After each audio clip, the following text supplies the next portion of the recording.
Olá, alunos do sexto ano. Tudo bem com vocês? Espero que tenham gostado dessa musiquinha aí, né? Para que a gente possa aprender e aprender mais, tá ok? Então, nós estamos aqui para o nosso estudo da semana 2. E o tema da nossa semana 2 é a população brasileira, tá? Essa imagem, a população antes da pandemia, né? Aglomeração, ninguém sem máscara, jamais imaginávamos, né, que íamos chegar nesse ponto. Mas aqui ainda tem aglomeração, isso aqui não tá certo não, tá? O pessoal tá de máscara, mas aglomerado. Então, semana 2, volume 1, com vocês, professora Mariana, componente curricular, Geografia. Na semana 2, então, a unidade temática, o sujeito e o seu lugar. O objeto de conhecimento, a dinâmica populacional. Então, o que é essa dinâmica? A movimentação da população. As habilidades, descrever e analisar dinâmicas populacionais na unidade da federação. Então, aqui em Minas Gerais, né? Estabelecendo relações entre as migrações e as condições de infraestrutura. Já falo para vocês que o PET não traz muito pouco falando aí de Minas Gerais. Os conteúdos relacionados, demografia do Brasil, interdisciplinaridade, história e geografia. Para estudarmos demografia, é muito importante alguns conceitos básicos. E o PET não traz esses conceitos básicos. Então, nós já vamos trabalhar esses conceitos básicos, né? Então, nessa semana, nós vamos identificar os diferentes grupos étnicos que formam a população brasileira e como essa miscigenação. Ai, mas o que é miscigenação? Miscigenação é a mistura de povos de diversas etnias, né? Essa miscigenação resultou em uma rica diversidade cultural. E também nós vamos analisar a população, como a população brasileira está distribuída no território nacional. Então, antes nós vamos revisar uns conceitos super importantes relacionados à população. E o primeiro conceito é demografia. O que é essa demografia, né? A demografia, ou geografia da população, é a área da ciência que estuda e se preocupa, né, com as dinâmicas e os processos populacionais, enfatizando as questões sociais relacionadas ao espaço geográfico. Traduz aí, professora, o que são as questões sociais? As necessidades de moradia, de educação, de saúde, de trabalho, certo? Outro tema que o PET traz, etnia. Então, vamos deixar bem definido o que é essa etnia, tá? Etnia refere-se a um grupo social em que a identidade é definida por meio do compartilhamento de uma língua, de uma cultura, de tradições e até mesmo de território. Então, no Brasil é muito comum nós ouvirmos falar a seguinte frase: a etnia indígena tal ocupa o norte da Amazonas, né? Então, são grupos que se identificam. E essa identidade, ela acontece em grande parte em virtude do... Agora, o outro item aqui, os grupos étnicos, né? O que é o grupo étnico? O grupo étnico é grupo de pessoas que se identificam mutuamente, geralmente com base em uma genealogia ou ancestralidade comum, presumida em semelhanças. Quais são essas semelhanças? Semelhança de língua, semelhança histórica, semelhança dos hábitos da sociedade, da cultura ou até mesmo de uma nação em comum, tá? E hoje nós vemos muita questão da miscigenação. Por que a miscigenação acontece? Então, a miscigenação acontece em grande parte em virtude do aumento do contato entre diversos grupos étnicos e culturas diferentes. Esses grupos étnicos, antes, né, há muitos anos atrás, eram separados em grande parte, por barreiras geológicas, ok? Então, Miscigenação, a mistura de povos de diferentes etnias. Guardem isso aí bem. E agora os conceitos básicos. O primeiro conceito básico que nós vamos ver é população, né? O que é população? População são os indivíduos que habitam um determinado território. Então, nós estamos aqui no território de Cachoeira de Minas, formamos a população cachoeirense. Segundo item, taxa de natalidade. Então, a taxa de natalidade refere-se, né, ao número de nascimentos ocorridos em um ano e o número de habitantes. Então, como que eu vou calcular essa taxa de natalidade? Número de nascimentos vezes 1000 dividido pelo número de habitantes. Então, aí eu obtenho a taxa de natalidade. E natalidade, lembra aí dos bebezinhos, né? O número de bebês nascidos. Taxa de fecundidade. É o número de filhos por mulher, né? Na idade reprodutiva. Então, uma média que se faz dessa taxa de fecundidade. Qual é o número de filhos que as mulheres estão tendo? Nós sabemos que isso diminuiu bastante, né? As nossas bisavós, elas tinham 12, 10 filhos. Hoje, no máximo, 3 filhos, a média. Taxa de mortalidade. Então, a taxa de mortalidade refere-se ao número de óbitos, né? Ao número de mortes ocorrido em um ano e o número de habitantes. Como que eu calculo essa taxa? Então, número de pessoas que morreram vezes 1000 dividido pelo número de habitantes. Então, eu vou ter a taxa de mortalidade, ok? Até aí tudo ok, esses conceitos? Então, vamos passar para o próximo. O próximo conceito é a mortalidade infantil. O que é essa mortalidade infantil? Número de bebês que morrem antes de completar 1 ano de idade, tá bom? Se completou 1 ano de idade, faleceu, morreu, já não é mais taxa de mortalidade infantil. E a mortalidade infantil, ela caiu muito, muito mesmo, né? Porém, ainda acaba acontecendo por diversos fatores. Por isso que é importante também o pré-natal. Crescimento vegetativo é um dado muito importante, né? Já afirmo para vocês que não é crescimento de vegetais. Ele pode ser chamado também de crescimento natural. E o que é esse crescimento natural? É a diferença entre a taxa de natalidade e a taxa de mortalidade. Então, para calcular o crescimento vegetativo, eu vou pegar o número de pessoas que nasceram, né, menos o número de pessoas que morreram. Então, eu vou achar essa taxa de crescimento vegetativo. Então, olha lá, todo mundo vai nascer e, aliás, todo mundo que nasceu um dia vai morrer. Então, nós vamos achar essa taxa de crescimento vegetativo. Próximo item é o crescimento migratório. Então, migração significa o quê? Circulação de pessoas, né? E aí eu vou ter o termo emigrante. Então, se eu sair daqui de Cachoeira, for morar em São Paulo, quando eu sair daqui, eu sou emigrante. Quando eu chego em São Paulo, eu sou um imigrante, tá? E essa porcentagem do crescimento populacional num território, então, é determinada pela taxa de imigração, pessoas que chegam, e subtraída a taxa de imigração, pessoas que se mudam. E nós temos uma imagem aqui. Esse processo de imigração, ele pode ocorrer por diversos fatores: guerras, crises econômicas, problemas ambientais. Até aí tudo claro? Continuando ainda nos conceitos demográficos. Então, agora nós vamos ver a população absoluta, né? A população absoluta está relacionada ao número de habitantes de um país, de uma cidade, ok?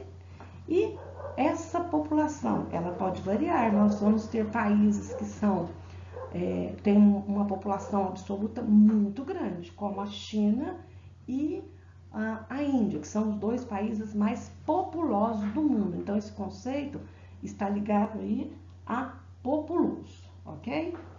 Outro item que nós vamos ver, densidade demográfica, né? A densidade demográfica ou população relativa. Então, essa densidade demográfica, ela leva em consideração a área de um local. Você vai pegar a população absoluta e vai dividir pela área do território de um país. Aí nós vamos achar a densidade demográfica. Então, olha lá, aqui nós temos o território de Minas Gerais, né? Nós vamos ver que a população de Minas Gerais ela é 21 milhões de pessoas, né? Depois a gente pode pesquisar lá no IBGE o dado certinho. Então, nós vamos pegar essa população e vamos dividir pela área do território, né? Aí nós vamos encontrar a população, a densidade demográfica. Aqui nós podemos achar a densidade demográfica aqui de Cachoeira de Minas. Gente, o PET traz aí para vocês a população residente por cor. Então, já faço uma crítica aqui, né? População residente por etnia, né? Aqui fala cor ou raça, então eu colocaria assim, população residente por etnia. Então, observe o gráfico. Nós temos 42,7% de etnia branca, 9,4% de etnia preta, 46,8% de etnia parda e 1,1% de população amarela e população indígena. A população indígena ela é muito pequena. Os portugueses dizimaram, acabaram com os grupos indígenas. E depois as políticas públicas que vieram também acabaram dizimando a população indígena, que era 100% do território que hoje é o Brasil. E agora nós vamos ver sobre a estrutura da população. Essa estrutura da população, ela está dividida em várias áreas. Então, primeira área, a estrutura étnica, né? Essa estrutura étnica é dado um grupo étnico, né, que possui essas semelhanças, fisionomias. Então, essa estrutura ela vai estar dividida pelos grupos étnicos. No caso do Brasil, descendentes de portugueses, descendentes de africanos, descendentes de indígenas. Então, essa vai ser a estrutura étnica. A estrutura por ocupação profissional. Então, essa ocupação profissional refere-se às pessoas, né, que estão na idade produtiva e que estão no mercado de trabalho ou à procura desse trabalho. Então, ela pode estar no mercado de trabalho com carteira assinada, todos os seus direitos trabalhistas assegurados, que é o trabalho formal, ou informal, sem registro e sem direitos trabalhistas. E a população, então, profissional? Ela pode ser classificada em PEA,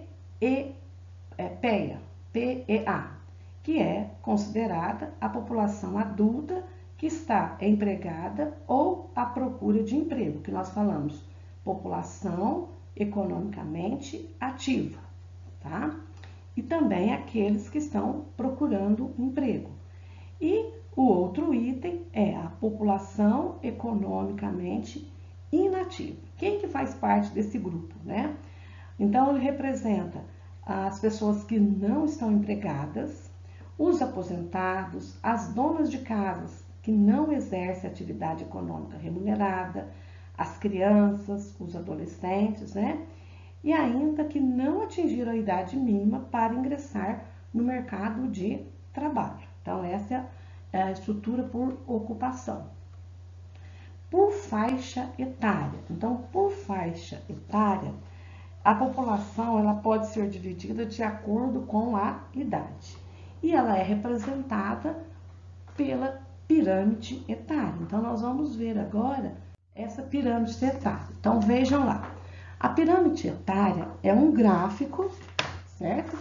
E nesse gráfico, o que permite analisar? Então, permite analisar a distribuição da população por idade.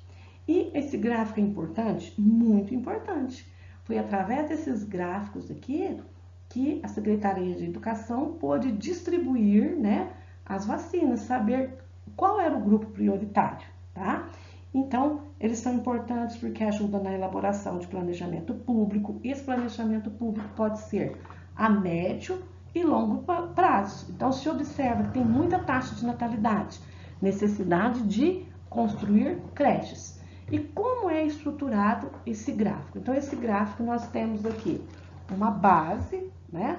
Então, essa base é a parte inferior e representa a população jovem.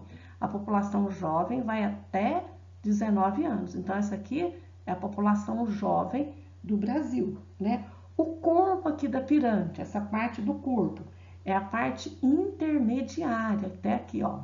Corresponde ao número de pessoas, né, que estão na fase madura, é a população adulta. E o ápice, o topo aqui da pirâmide, então acima de 65 anos, representa a população idosa. Aí nós temos o eixo na horizontal. Então, esse eixo aqui na horizontal, ele representa o valor absoluto ou em porcentagem. À nossa direita, então nós temos todo o gráfico de pirâmide etária, ele vem dessa forma. Desse lado aqui nós temos a população de mulheres e do lado esquerdo a população de homens. E essa estrutura aqui nós podemos falar, né, que é a estrutura por sexo. Sexo masculino e sexo feminino. Isso é padrão no mundo todo, a pirâmide etária. No exercício, vocês têm uma atividade lá, né? Se o Brasil tivesse 100 pessoas, seríamos 43 brancos, 47 pessoas pardo, 9 pretos e uma pessoa amarela ou indígena, certo? Então, nesse exercício, o que o PET pede para que nós façamos, né? Então, tá lá na página 54. Indique os grupos minoritários que ocupam o Brasil informados na imagem. Então, grupos minoritários, grupos menores. Quais são? São a etnia amarela e a indígena. Segunda perguntinha, letra B. De acordo com um levantamento realizado pelo IBGE, a maior parte da população brasileira se considera branca, parda ou preta. Então, analisar o gráfico, a maior parte da população, o número maior é 47. Então, o número maior se considera parda. Quais são as características culturais africanas que podem ser encontradas na cultura popular brasileira? São muitas, né? Vocês vão pesquisar e eu vou citar duas aqui para vocês. 3. O angu, ou o polenta que a gente fala, nós aprendemos com os africanos, foi isso mesmo? Confiram, né? A capoeira, a feijoada, tá? Então, uma eu deixei vocês na dúvida. Pesquisem, tá ok? E o último, nós temos a população residente segundo o sexo. Fonte, o IBGE. Atenção! Então, nós temos um gráfico aqui, né? E o que nós temos mais no Brasil? Nós temos mais homens ou mais mulheres? Então, nós vemos que nós temos um número muito maior de mulheres. 51,8% da população brasileira é formada de mulheres. E 48,2% é formada de homens, ok? Então, ó, atenção para as atividades, o conceito básico. Essa videoaula, ela vale também para as nossas atividades complementares. Então, talvez vocês terão que assistir uma ou mais vezes esse vídeo, ok? Espero que tenha gostado e se gostou, deixe o seu like e deixe o seu oizinho lá nos comentários. Até mais, bye bye!